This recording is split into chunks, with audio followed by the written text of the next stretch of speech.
All right, hello everyone. This is going to be my office hours for homework. What homework is this? 8 or something? Anyway, the one about chapter 13. So actually right now, you guys are all taking the quiz, number 2. But I just want to go over the homework. So I've looked through the presentation from it's class 9 presentation, so that's sort of where this material is coming from. So there's a bunch of stuff with like Fermi statistics, Maxwell-Boltzmann statistics, Bose-Einstein statistics. So those are all obviously very important, and the whole chapter's on quantum statistics. I would like to go over all of those. I may make a video going over all those, but from what I can see, we don't really need to do anything with them except for he wants you to become familiar with the Bose-Einstein statistics a little bit in this problem. So the only problems on the homework are numbers. It's chapter 13. Numbers. Hopefully this is showing up. Yeah, it is. Okay. It's a little bright. That's a little better. Okay. Chapter 13 numbers 3, which has several parts, and then number 10. So I think he just wants you to kind of understand. I wouldn't recommend going through the whole chapter, obviously. I mean, if you have time, please. But I would recommend going through the slideshow because I think that gives you the bullet points. So I'll just go around the background for question 3 is about the density of states, not the density of states. The ultimate thing we want is the power per unit area, right? So which means the watts per meter squared. And then later we want to find you could also sort of write that in terms of the energy density inside like a box. And that would be written in terms of joules per meter cubed. So those are slightly different units. Those are the different things. But basically what we want is an expression for the amount of so I'll write it as the spectral energy density. Spectral energy density for photons. And this, in his notes, he writes it as U, and it's a function of omega, and T omega is the frequency, of course, cubed. T omega over pi squared C cubed e to the beta h bar omega minus 1. So you know that beta has a temperature in it, so that's why this is actually a function of omega and T. So the T is actually inside this beta here. So, and this is the units of this are joules per meter cubed, right? So anyway, that's the energy density. That's the actual energy per unit per meter cubed. And how you find that out is through this story with the K space. So we used this obviously before with if this is Kx, Ky, Kz. So every photon has a momentum in these 3 dimensions. And if you think of them as filling up like a sphere around the origin, so the origin has, if it has no momentum, obviously, well, there's some subtleties about you can't really have a photon with no momentum. But anyway, if you find the sort of area in this shell here, you'll get that the volume of this shell here, which has a width of dk, is equal to 4 pi k squared dk. So this is just the surface area, 4 pi k squared, right? If this has a radius of k, 4 pi k squared is the radius times dk is the thickness. So it's like a very thin shell. So this is the volume of that k shell. Then we have to turn that into, so this is in k space or momentum space. We have to turn that into x space, which is going to be, we're always going to divide by 2 pi cubed. So if it's 3 dimensions, each of the dimensions, remember by the uncertainty principle, we have that thing where we have to divide by 2 pi to get from delta k to delta x. Remember that? So anyway, and then there's a 2 because of there's 2 spin states for each of these k's, and we have 4 pi k squared dk. And this is going to be the number of states per meter cubed. So this is actually the density of states in meters cubed, in real X space here, okay, for a photon. So we got this just by this K picture here. Now don't worry about all of this. It's done a little bit it's done in the notes pretty well. And what we need to actually find this now, to find this, is we're going to say U is going to be equal to, just a second, I'll write this. NS times d omega. Sorry, I'm just checking. Yes, make sure I copied that correctly. Okay, and so, oops. And so this is to make sure it has the right units. This is the density of states. Sorry, this is the density of states. This is the occupancy. So it just tells you sort of how much, what we expect to find in each state. This is the energy for a single state. So this is going to be Bose-Einstein, because we know that photons are bosons. This is going to be what we just found here, but we have to turn it into from K to omega. And this is the energy per state. So this is the occupancy. So that's the thing that's different about photons, or sorry, different about fermions and bosons and stuff, is that they have a different occupancy. And you saw that with it's the thing with if this sign was a plus, it would be like a fermion, and there's a whole derivation of why. It's very interesting, but I'm not going to go into it because we don't have any problems on it yet. Anyway, so if we just put this all together, we should get, so this is, again, I'm going to probably make a silly mistake if I try to do it. I'm just going to copy it from slide 17 of class 9 presentation. So please follow along on there. Squared C cubed. Actually, hold on. There's a subtle thing I'll explain in a second with the cubed. And this is in joules per meter cubed. Okay, that's the, oh, sorry. So yeah, this is correct. This is the U. What we actually have given to us is the power as a function of omega and t for a range d omega, which is going to be equal to, and now we're adding epsilon. Now, epsilon was really in here the whole time, but I just didn't write it. But epsilon is the emissivity. Epsilon is going to be 1. Sorry, let me see this. Here we go. So epsilon is going to be 1 when black body. So anyway, just keep that in mind. That emissivity is going to be 1 when we have a black body. You could, of course, fill in 0.5 or whatever for a different type of problem, but for this time, we're going to consider this. So, and this is going to be h bar omega cubed d omega over 4 pi squared c squared e beta h bar omega minus 1. So these are sort of similar. So this is actually in watts per meter squared now. Okay, so this is what's given in the problem. Now the difference between joule. So this we got from. This is sort of the obvious thing you'd get. This is the amount of the energy density for photons. So that's good. That we got from this K picture and then some dimensional things with Ks. Again, this is not supposed to be a complete description. You can go on the slideshow to see that, or in the book on page, actually I should tell you what page that is. That would be on the, oh wait, actually, sorry, my book doesn't have page numbers because it's a PDF and it looks all weird. Anyway, okay, well anyway, it's in chapter 13. So,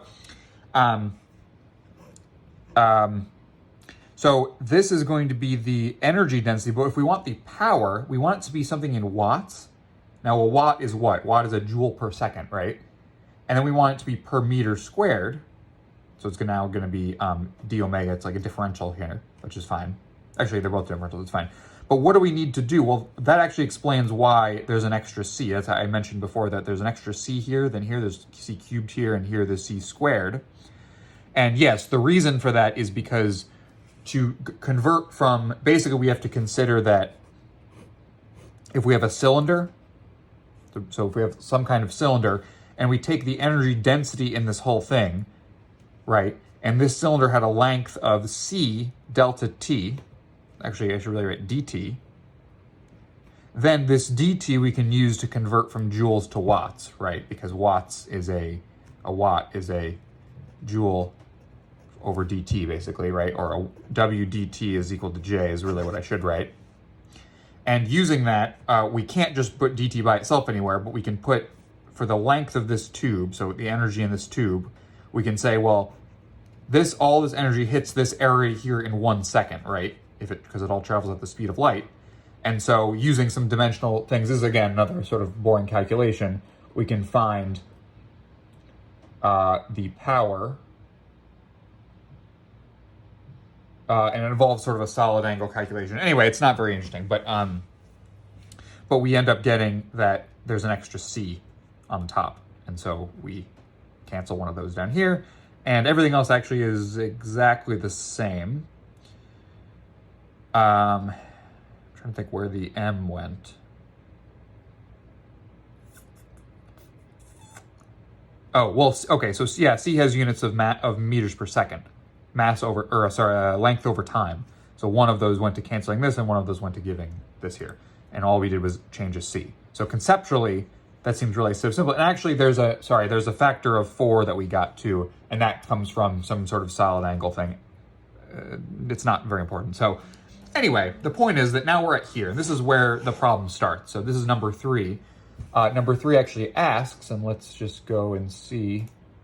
Make sure class hasn't started. No, it has not. Hopefully my microphone's not on. No, it is not. Okay, good. So if we go to number 3, what does it say? It says find an expression. It's the same power distribution that we had.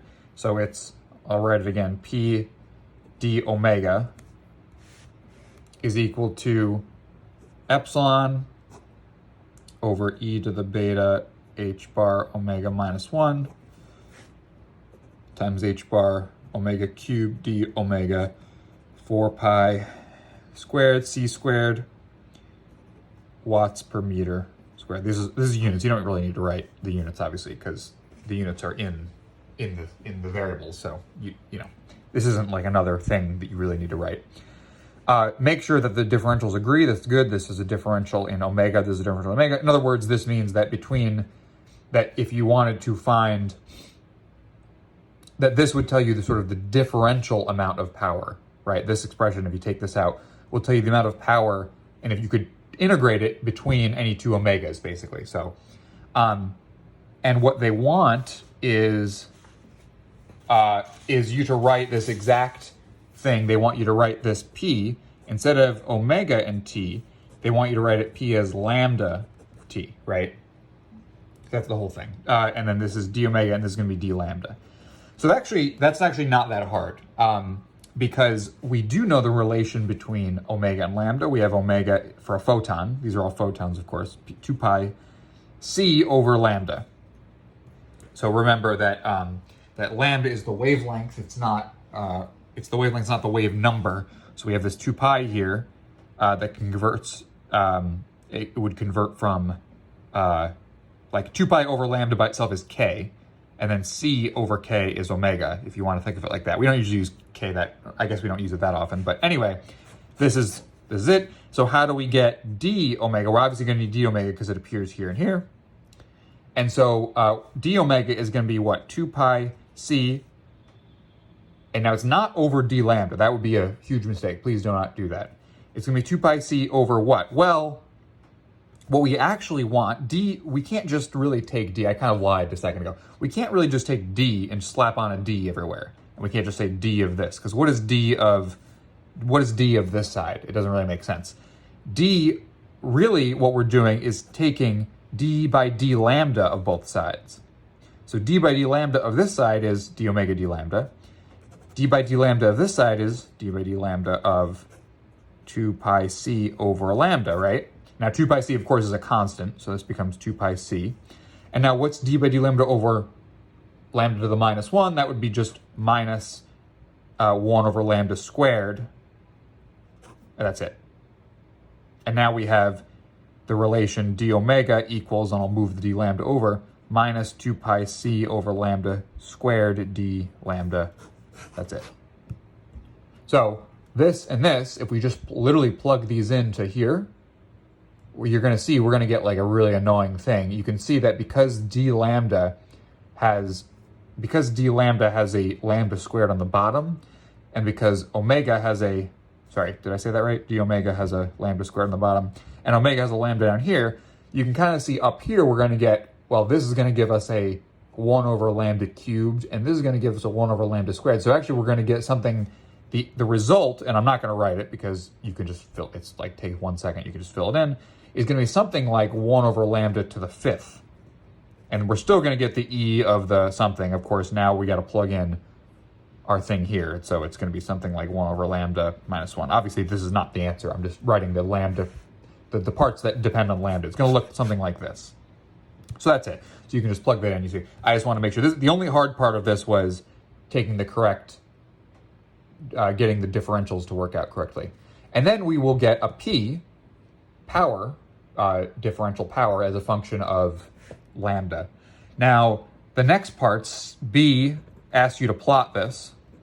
They ask you to plot P, and what they mean is that it's what we really have here is P d lambda. They just mean plot the P part. So plot this and just don't include, actually, sorry, we have d lambda now, so just don't include the d lambda. Of course, up top, we are going to get a d lambda.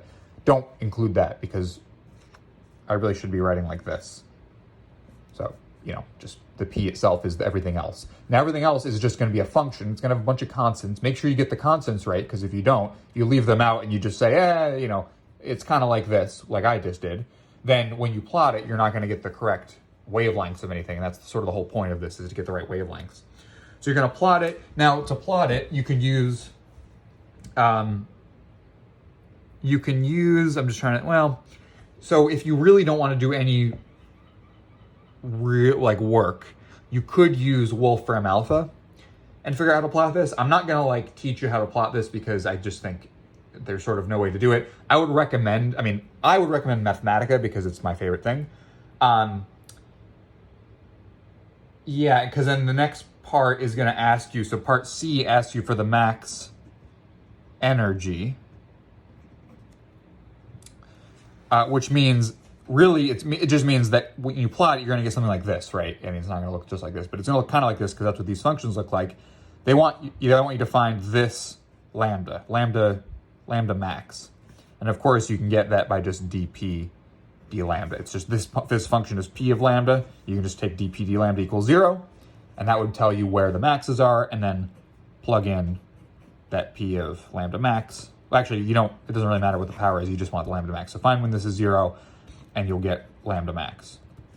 Now you can do that. Now you can do that analytically, as in literally take the function you get, do the derivative, right, and find what, and set it equals 0 and find what that is. That's actually kind of hard, and one of the reasons it's hard is because you have this 1 over lambda in an exponential times a thing, so it's going to be a product rule plus a chain rule with this. Feel free. It's not crazy hard. You'll be fine. But just, you could try it that way. If you've plotted it already and you want to just eyeball it and just see where is the max here, I would just do that. I guess my top recommendation would be to do it mathematically. To do it computationally, meaning wherever you use to plot this, just also find the derivative on the same way. I mean, if you've plotted it on Excel, obviously that's going to be a little hard.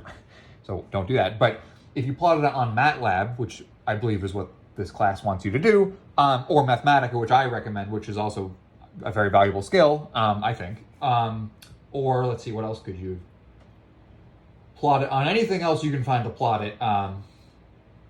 It would be really helpful to learn just how to take derivatives with that. On Mathematica, it's just like d. So d of, I never remember how it works. You got to look everything up. So somehow you take, if you have your function p, I think the first thing you do is lambda and the second thing you do is the function. That might be backwards. But anyway, the point is, find the expression for this. You could even do solve this double equals 0, comma lambda, and then it'll output lambda goes to something. Anyway, this is all things you can look up online and learn how to do in not very long. And then the fourth part D, just tells you to numerically integrate. And what that means is now on Mathematica, it's called n-integrate. This is part D. On Mathematica, it's called n-integrate, and you can look up how to do that. It'll tell you what the arguments to put in are. One of them is the function, one of them is the variable you care about, one of them is the limits you have. So you're gonna have to put, it says numerically integrate between this and this. In other words, they want you to find, if you numerically integrate this function, it's gonna tell you how much power is distributed among photons of that range. Now, I would actually recommend, let's see, why did I recommend this? I wrote something about, for another one, for this one, by the way, you can use log linear plot. That's a function in Mathematica that gives you because you need it to be log. This function has to be log, or the y axis has to be log, and the x-axis has to be linear. So it's not going to be a log-log plot. It says semi-log plot in part B. So semi-log is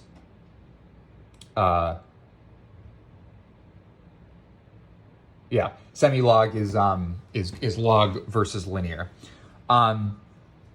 So for part D, I remember now. The reason I was going to tell you in part D, they tell you between lambda 1 and lambda 2, and they give you, 450 nanometers and 600 nanometers.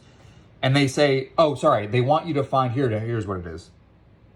They want you to find how much power is emitted, total power emitted between lambda is 450 and lambda is 600 from a 1 centimeter squared area, okay? So because they told you the area and they want the power in watts, it actually probably would be better if we used, they're all power in watts. Sorry, never mind, forget about that. Never mind, just numerically integrate. I was just gonna say you could use this one too, and I thought I had a good reason, but you don't have a really good reason to use either one. You could use this one too and just go back to this and find what the 450 nanometers and 600 nanometers are in terms of omega, and just numerically integrate this. That would be a little silly.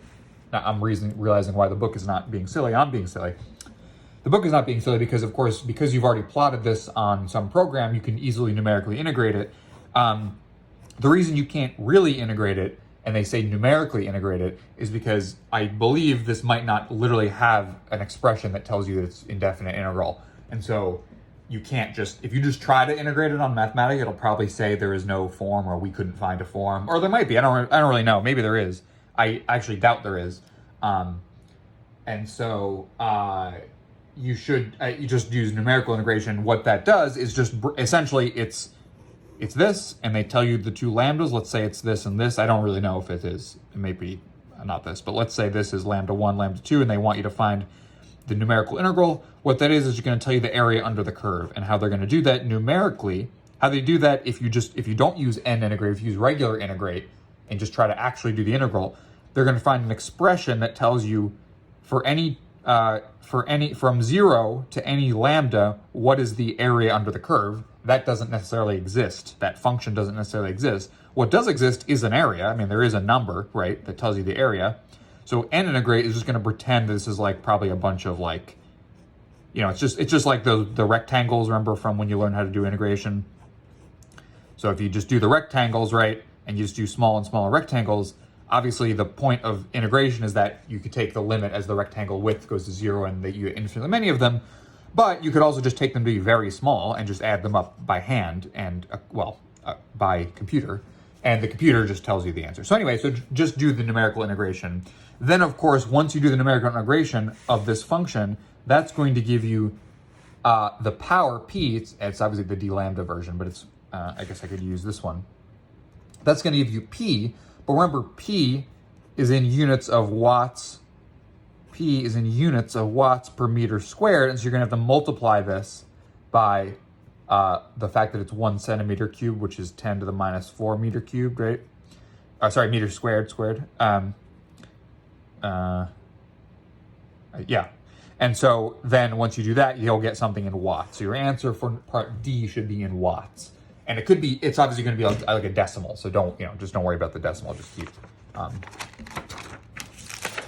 keep it, however many decimal places you want, a few. It's probably going to give you way too many.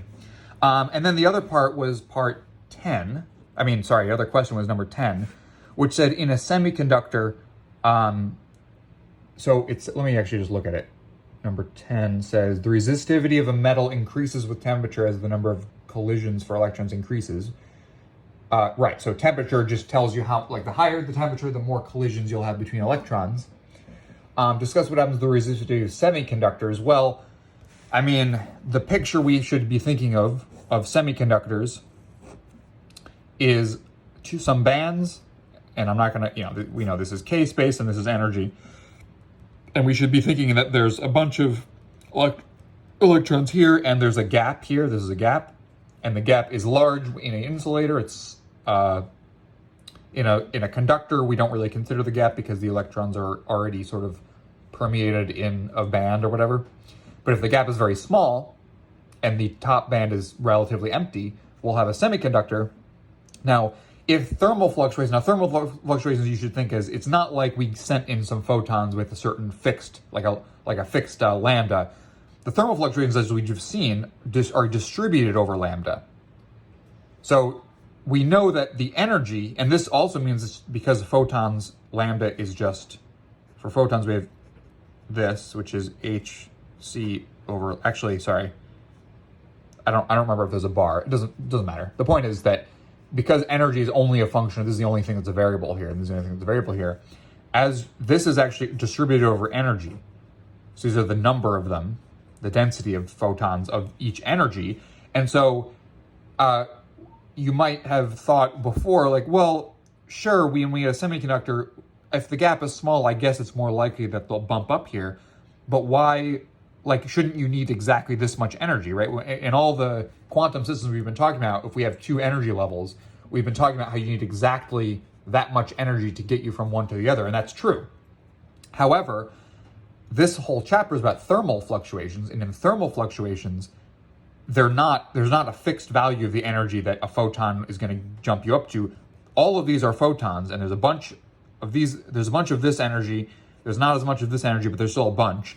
So thermal fluctuations are sort of random by themselves. They're distributed according to something that we can figure out, but they're sort of random, and so we should expect that some of them are going to be this much energy, some are going to be this much, some are going to be this much, whatever. The point is that if this gap is small, way more of them can jump up. And so basically number 10 is it's sort of intuitive. What you'd think is the answer is actually the answer, which is that the resistivity of semiconductors, which means, let's stop talking about resistivity. Let's say conductivity. The conductivity of semiconductors is going to increase as temperature increases, of course, because as temperature increases, you get more and more photons. Maybe they're higher energy, but even if they're higher energy, they'll just bump you up to here or whatever, but they're still above this gap. The point of the semiconductor is that the gap is small, and so you don't need that much energy at all to get above the gap, and so you'll get a bunch of electrons up here, and that means more conductive. And more conductive means less resistive. So the question literally says, what happens to the resistivity? And the answer is that the resistivity goes down because the conductivity goes up. So